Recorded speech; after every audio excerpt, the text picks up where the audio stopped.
When they came out, they were great. Aside from being small, they had no issues. They were great.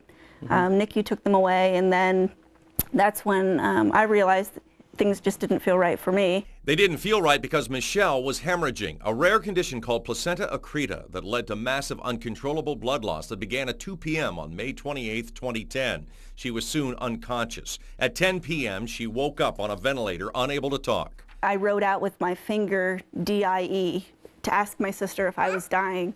And at that point, she was like, no, no, no. And that's all I remember until probably 3 days later. Her husband, Rob, certainly remembers calling it the most traumatic event of his life. He was awake 60 straight hours through 5 surgeries, and the blood loss could not be slowed. They transfused like another 10 units in the OR at that point. They said, it was just, to be graphic, a fountain of blood. But the blood loss continued, and an antibody in Michelle's body limited the kind of type A blood she could take. Rob tells me in the heat of the life and death stress, a new worry creeped in. Can we keep up with the amount of blood? I mean, they're transfusing so much, 4 at a time, and in these machines that push it in under 5 minutes, and just so much blood. I'm like, can we really keep up with the specially matched blood for her? And they said, the Red Cross will do it. 40 hours passed, 80 units of blood transfused. The doctor sat Rob down and said there was little left to do.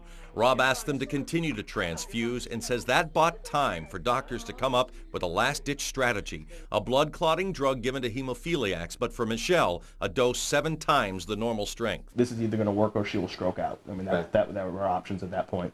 And we decided to do the treatment, and it worked. We were very lucky that it worked, but she would not gotten to that point if it wasn't for the Red Cross and the constant delivery of donated blood that came in. There you go. What do you say? You say thank you? Thank you. It did work. Twins Annabelle and Alexis, born that traumatic day, are doing great, joining older sister Caitlin and brother Holden for playtime that's active and keeps parents involved. But that's a chore that Rob is so thankful that his wife Michelle is here to take part in.